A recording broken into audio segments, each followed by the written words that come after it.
Hey guys, it's me Victoria, and today I'm going to be telling you about my theory with SANDBOY, the new episode. In one of the scenes, you can see while Cat Noir is rescuing Ladybug, his ring has 2 or 3 pads left. Now, in Stoneheart, the Origins episode, when the Kwamis met, they said that they only have 5 minutes after they use their lucky ability until they detransform. And it was way more than 5 minutes when Cat Noir had his ring flashing on 2 or 3, and not even 5. The episode went on for longer and longer. I've seen this in way too many episodes. It's a huge, huge spoiler. Maybe the Kwamis were wrong, or maybe it's just a kids' animation show thing. Maybe they just really didn't want to have that algorithm of only 5 minutes left in the episode once one of them used their ability. I really don't know, but that's one of my theories for SANDBOY in the new episode. One of my other theories is for Frozer. Frozer, everybody was shocked by the trailer with Adrian revealing himself as Cat Noir to Ladybug.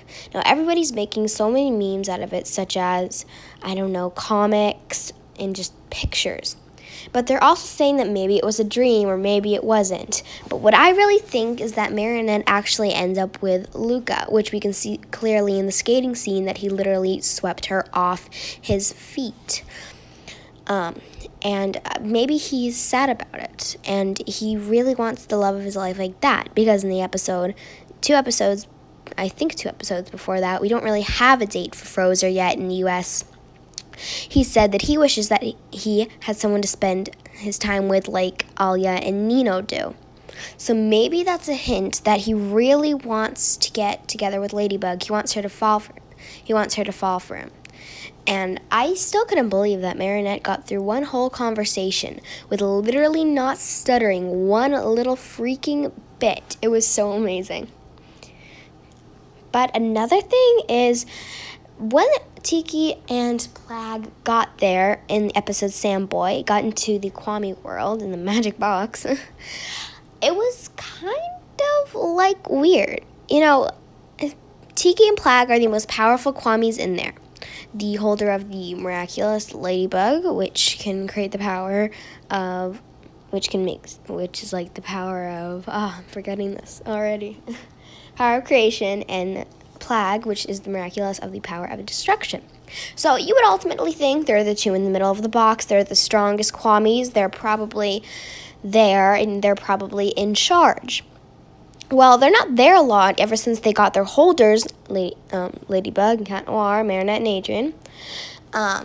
They're not there a lot, so maybe somebody else took over. I thought that would ultimately be Waze, because Waze is, Master Fu's Kwami. He's, he's not doubtful, but, he's wise, he's smart, and he's the holder's Kwami. So why wouldn't he be in charge?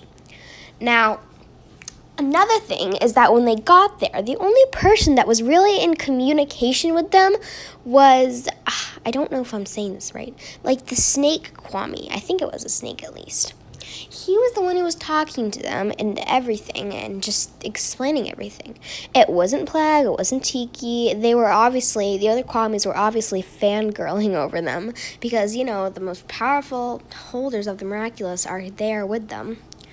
But they didn't really tell them what to do or, be bossy or anything, and I was surprised that Waze didn't even come in until they needed him. Now, I know he had to keep watch and everything, but didn't he want to see Nuru, and didn't he want to see all his friends and the other Kwamis? I mean, I believe that he can,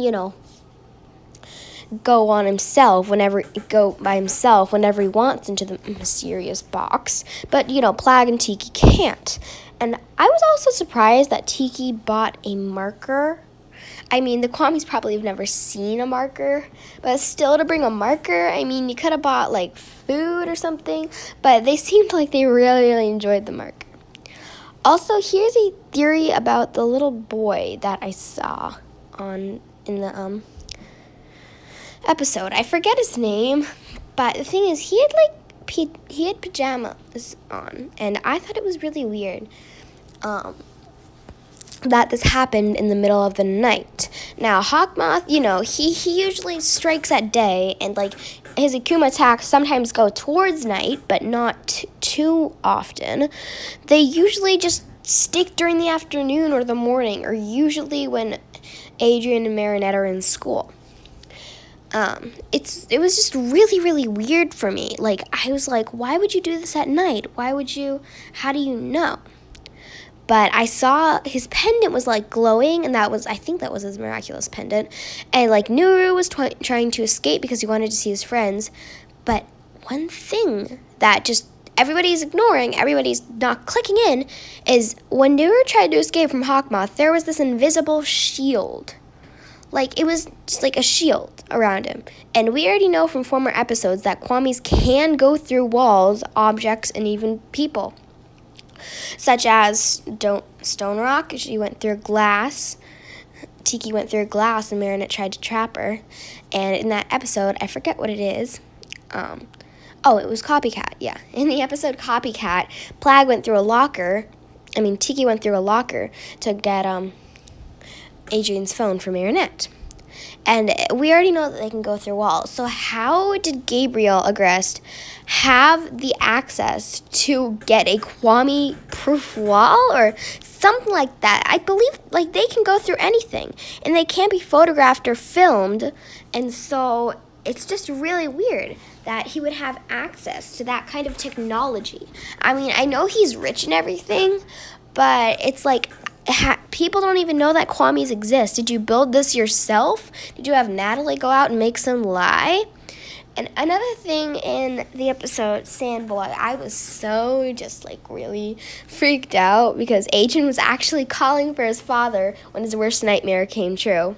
And his last words before they shot to Plag and Tiki were, "Father!" in like a loud screaming voice. You'd think his father would come and like hear that and at least like feel a little bad because he's trapped his son in his room caged up like an animal. I mean, look back at what's that episode with the monkey? Mobazin? No. Oh, Gorzilla. Look back at Gorzilla. He let go of Ladybug, risking the miraculous so that she could save his son. That she could save Adrian. He risked like getting Emily back, getting the miraculous from the Ladybug. He risked that all to save his son, which I thought was like really, really cute and thoughtful and everything. But at the same time, I was like, what? Why would you do it in this episode when he's falling off a building, but not when he's trapped in the room screaming for his father, which will never happen again? And like trapped and caged. Why would he do that? And one of my favorite lines was, "Who turned you into a sock?" when he figured out that Plag had gone. But yeah, those are my opinions and theories from Sandboy, Frozer, and Anansi. Yeah, Anansi. But yeah, I hope to see more on this channel, and bye.